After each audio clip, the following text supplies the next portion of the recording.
Hello friends, कैसे हैं आप सब। आशा करता हूँ आप सभी अच्छे होंगे। मैं कुणाल साय आपके अपने यूट्यूब चैनल श्रेष्ठ भारत पर आपका स्वागत करता हूँ। तो आज हम पढ़ने वाले हैं दोस्तों साइंस का तीसरा चैप्टर, जिसमें पढ़ेंगे हम यांत्रिकी। यांत्रिकी के अंदर हमारे कई सारे जो पदार्थ में आने वाले हैं, जैसे कि हमारा द्रव्यमान, भार, वेग और आपका त्वरण, ये सब इसके अंतर्गत आने वाले हैं। दोस्तों हमारा पहला पॉइंट है यांत्रिकी।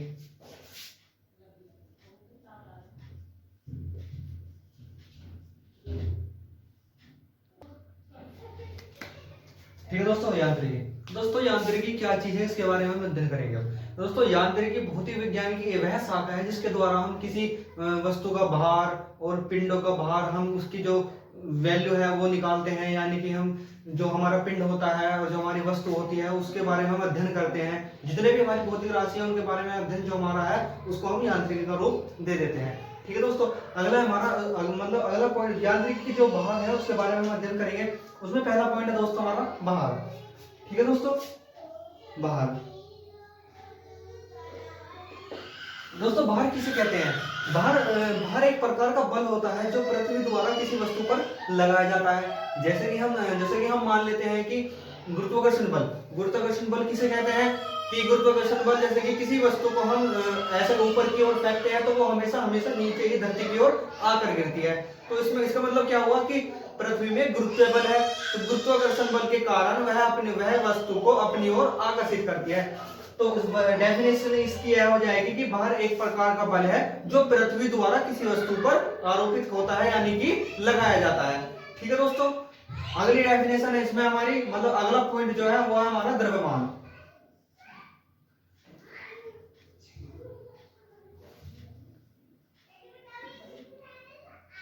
अगली डेफिनेशन हमारी द्रव्यमान की। दोस्तों सिंपल सी डेफिनेशन है इसकी, जो वस्तु स्थान घेरती है उसको हम द्रव्यमान कहते हैं। ठीक है दोस्तों, एग्जांपल्स पहले तो ये देख लेते हैं भार को किससे डिनोट करते हैं, यानी किससे व्यक्त करते हैं। इससे हम W से व्यक्त करते हैं, यानी कि वेट। ठीक है, द्रव्यमान को हम M से व्यक्त करते हैं, यानी कि मास।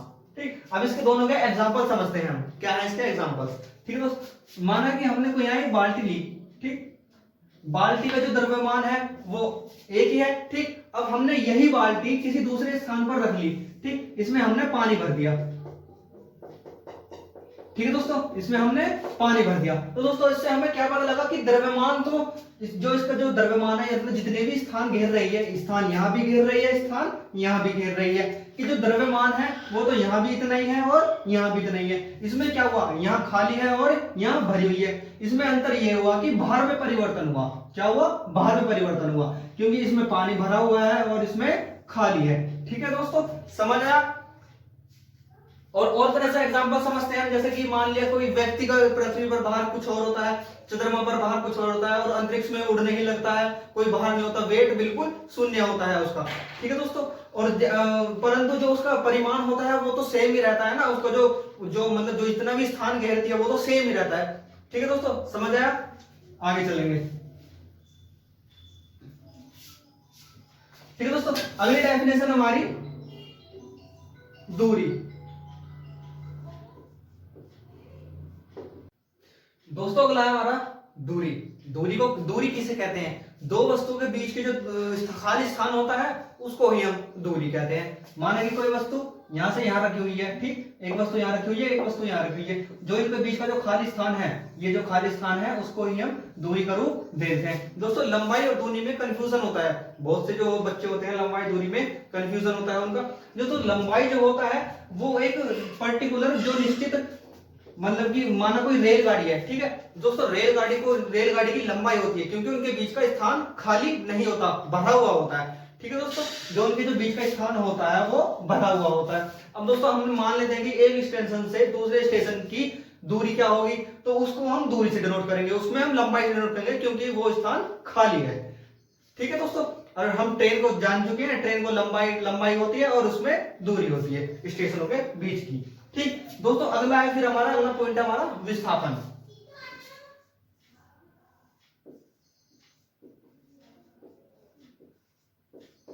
दोस्तों अगला हमारा विस्थापन। विस्थापन को कैसे डिनोट करते हैं? विस्थापन का जो हम कैसे लिख सकते हैं कि विस्थापन होता है कि जो प्रारंभिक स्थिति होती है और अंतिम स्थिति के बीच के अंतर को ही हम विस्थापन कहते हैं। एग्जांपल से समझेंगे।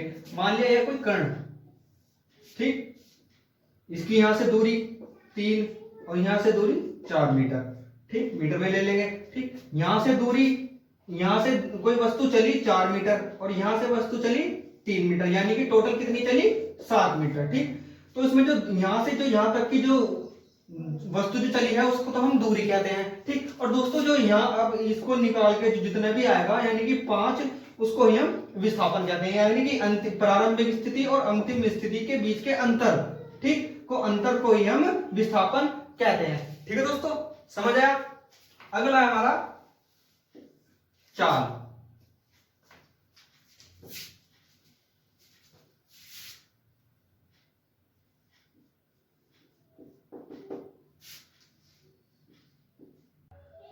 दोस्तों अगला है हमारा चाल। चाल किसे कहते हैं दोस्तों? एकांक समय अंतराल में हम जितनी भी दूरी, मतलब जितनी भी दूरी की तय करते हैं उसको ही हम चाल कहते हैं। जैसे कि हम, इसका फॉर्मूला होता है चाल बराबर दूरी बटे समय। ठीक, मानो कोई व्यक्ति 2 घंटे में 4 किलोमीटर की दूरी तय करता है। ठीक है दोस्तों, मानो कोई व्यक्ति 2 घंटे में 4 किलोमीटर की दूरी तय करता है, तो उसको उसकी जो चाल निकलेगी वो कितनी आएगी निकल करके? दूरी तो हमारी 4 है। ठीक, समय कितना लगता है हमारा उसका? 2 घंटे में लगता है।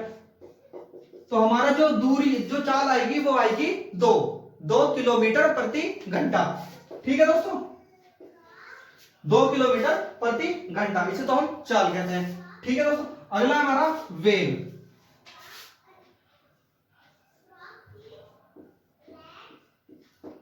वेग दोस्तों, अगला है हमारा वेग। वेग किसे कहते हैं दोस्तों? एक निश्चित चाल में चलना, यानी कि एक निश्चित गति में गति करना। ठीक, उसको ही हम वेग कहते हैं, यानी कि एक निश्चित चाल में चलना उसको वेग कहते हैं। यानी एग्जांपल समझ लेंगे कि कोई व्यक्ति 10 किलोमीटर प्रति घंटे की चाल से चल रहा है। ठीक, तो जो उसकी चाल है वो 10 किलोमीटर प्रति घंटा है, उसको तो हम वेग कहते हैं। अगर मान लिया कि व्यक्ति 10 किलोमीटर थोड़ी समय पश्चात वो 20 किलोमीटर हो जाए उसकी चाल, ठीक, 30 किलोमीटर हो जाए, थकने के बाद वापस आ भी सकता है 10 किलोमीटर पर, तो उसमें जो वेग में परिवर्तन हुआ उसको हम त्वरण कहते हैं। तो दोस्तों यहाँ से 2 डेफिनेशन निकलती है कि अगर व्यक्ति एक समान चाल से चल रहा है उसको हम वेग कहते हैं, अगर व्यक्ति की जो चाल में परिवर्तन होता है उसको हम त्वरण कहते हैं। ठीक है दोस्तों, 2 डेफिनेशन यहाँ क्लियर हो चुकी है, या तो किताबी भाषा से पढ़ सकते हैं या फिर इससे पढ़ सकते हैं। ठीक, त्वरण भी यहाँ क्लियर हो चुके हैं, यानी कि वेग परिवर्तन की दर को त्वरण कहते हैं। ठीक है दोस्तों, अगला है हमारा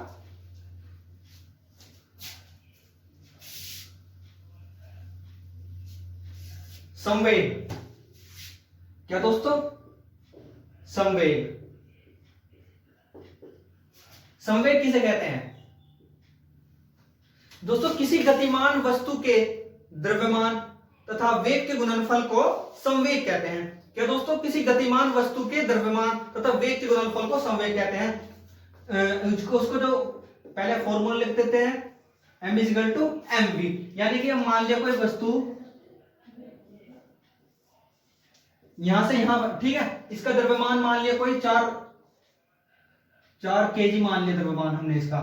ठीक है दोस्तों, और इसका वेग मान लिया हमने 4, कितना भी मान सकते हैं, 4 मान लो, 5 मान लो, कितना भी मान सकते हैं। तो इससे क्या होता है कि किसी गतिमान वस्तु, ठीक, वस्तु के द्रव्यमान यानी कि 4, ठीक, के वेग यानी कि ये भी 4 ही है, के गुणनफल को हम संवेग कहते हैं।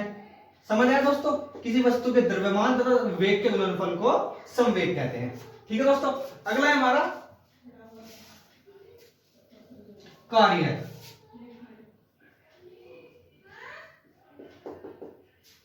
कार्य किसे कहते हैं दोस्तों? सिंपल सी डेफिनेशन है इसकी भी, किसी वस्तु पर अगर हम बल लगाकर उसकी स्थिति में परिवर्तन कर देते हैं, किसी वस्तु पर हम बल लगाकर उसकी स्थिति में परिवर्तन कर देते हैं, तो उसके हम कार्य कहते हैं।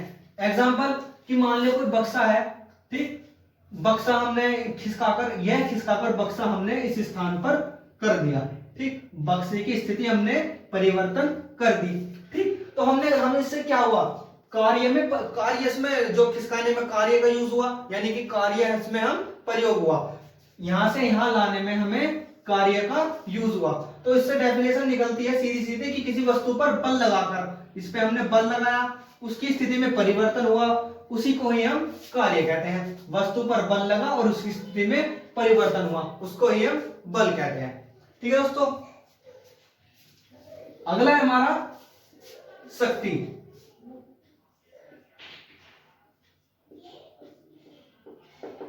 ठीक है दोस्तों, शक्ति की डेफिनेशन क्या होती है? शक्ति की डेफिनेशन होती है कि किसी वस्तु के कार्य करने की दर को शक्ति कहते हैं। ठीक, एग्जांपल इसका, शक्ति को हम करते हैं किसी वस्तु के कार्य करने की दर को शक्ति कहते हैं। शक्ति को हम पी से डिनोट करते हैं, तो पी बराबर होता है W/T।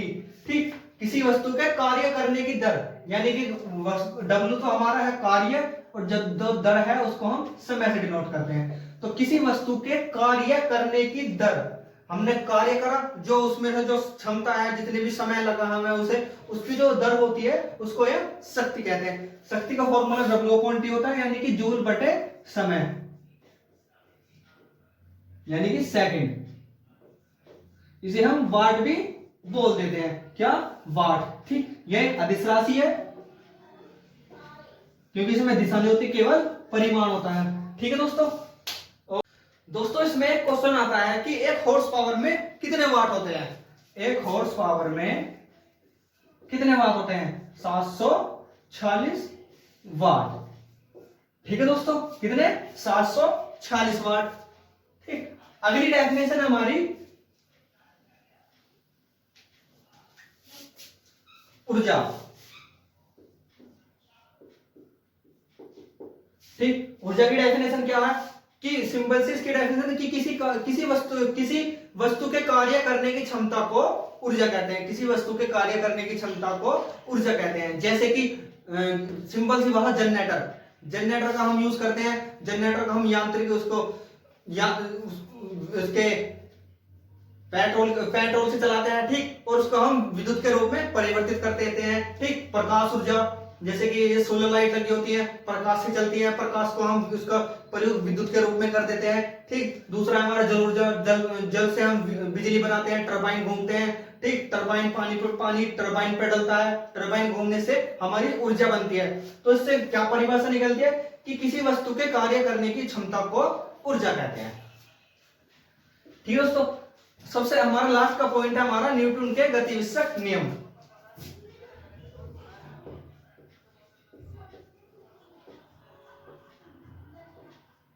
गति के नियम। ठीक दोस्तों, पहला नियम है कि यदि कोई, सबसे पहला नियम ये देखते हैं कि यदि कोई वस्तु विरामावस्था में है तो विरामावस्था में रहेगी, यदि गति का अवस्था में है तो गति का अवस्था में रहेगी, जब तक कि उस पर कोई बाह्य बल आकर उसकी अवस्था में परिवर्तन न किए जाए। इसे हम जड़त्व का नियम भी कहते हैं। क्या कहते हैं? जड़त्व का नियम। ठीक है दोस्तों, एग्जाम्पल, यानी कि कोई व्यक्ति किसी बस में एक स्थिर बैठा हुआ है। ठीक, बस अचानक से चलने से हमारा जो ऊपर का हिस्सा होता है वो पीछे की ओर झुक जाता है। ठीक, अगर बस अचानक रुक जाती है तो हमारा आधा हिस्सा आगे की ओर झुक जाता है। ठीक, दूसरा एग्जाम्पल ये है कि यदि हम पेड़ों पर लगे फूल को, टहनियों को अगर हम हिलाते हैं तो फूल टूटकर नीचे गिर जाते हैं। क्या दोस्तों, यदि हम पेड़ों की जो टहनियां होती हैं उसको हम हिलाते हैं तो फूल टूटकर अचानक से गिर जाते हैं, वो पहले नियम के अंतर्गत आता है। दोस्तों, अगला है हमारा न्यूटन का दूसरा नियम कि किसी वस्तु पर आरोपित कुल बाह्य बल उसकी संवेग परिवर्तन की दर के समानुपाती होता है। क्या दोस्तों, कि किसी वस्तु पर आरोपित कुल बाह्य बल उसकी संवेग परिवर्तन की दर के समानुपाती होता है। देखते हैं कैसे, यानी कि F समानुपाती है उसकी संवेग परिवर्तन की दर के। ठीक है दोस्तों, ठीक, यहां एक समानुपात कर दिया है, तो समानुपात की जगह हम, अगर हम समानुपात बताएंगे तो कोई एक नियतांक ले लेते हैं। ठीक, हमेशा नियतांक का मान 1 होता है। जब 1 होगा तो यहां इस पर कोई असर नहीं पड़ेगा, तो delta P upon delta T। एक दोस्तों फॉर्मूला होता है P बराबर mv। ठीक, इसकी जगह हम इसको रख लेते हैं।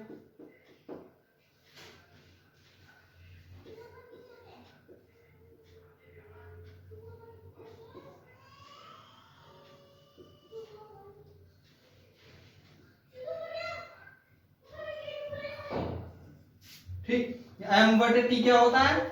तुरंत, यानी कि वेग परिवर्तन की दर क्या होती है? तुरंत, यानी कि ma। तो इससे फॉर्मूला आया कि F बराबर ma, यानी कि किसी वस्तु में उसके द्रव्यमान और त्वरण के गुणनफल को ही बल कहते हैं। ठीक, तो इसका जो हमारा एग्जाम्पल है वो क्या है? एग्जाम्पल देखेंगे कि यदि कोई वस्तु अचानक से ऊपर की ओर गिरती है, यानी कि क्रिकेटर में मैच खेलते समय यदि किसी खिलाड़ी को कैच लेनी होती है तो वो हमेशा कैच लेते समय उसको जो बॉल को पकड़ने के लिए हमेशा पीछे की ओर जो झुकता है वो इसका उदाहरण है। जो हमेशा जो पीछे की ओर उसको पकड़ने के लिए पीछे की ओर झुकता है, अपने आप पीछे की ओर खिसकाता है, वो उसका उदाहरण है दूसरा। ठीक है दोस्तों। दोस्तों न्यूटन का हमारा तीसरा जो नियम है गति का वो है क्रिया प्रतिक्रिया का नियम। ठीक है दोस्तों, क्रिया प्रतिक्रिया का नियम।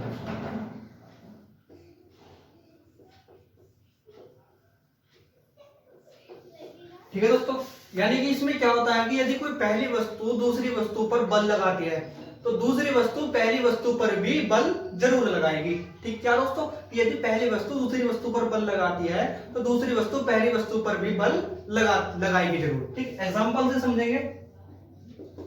यानी कि कोई बंदूक की गोली को यदि हम छोड़ते हैं, ठीक, बंदूक की गोली को छोड़ते हैं तो बंदूक की गोली को छूटते समय एकदम झटका सा हमें पीछे की ओर भी लगता है। बंदूक की गोली छूटते समय झटका पीछे की ओर लगता है, यानी कि हमने क्रिया करी। ठीक, वापस विपरीत दिशा में हमें पीछे की ओर प्रतिक्रिया भी मिली है।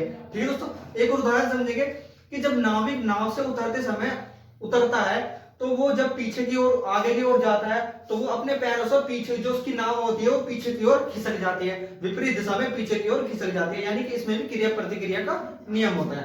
ठीक है दोस्तों। तो दोस्तों क्वेश्चन ऐसे आते हैं कि न्यूटन के नियम पर कि ये क्रिया प्रतिक्रिया का उदाहरण है या फिर जड़त्व का उदाहरण है या न्यूटन के दूसरे नियम का उदाहरण है, ऐसे क्वेश्चन परीक्षाओं में आते हैं। ठीक है दोस्तों, तो आज के लिए सिर्फ इतना ही। तो मिलते हैं अगली वीडियो में, तो तब तक के लिए धन्यवाद। हमारी जो वीडियो है उसको लाइक कीजिए, शेयर कीजिए, सब्सक्राइब कीजिए और यूट्यूब जो बगल में बेल आइकन है उसको भी दबा दीजिए। ठीक है दोस्तों, तब तक के लिए धन्यवाद।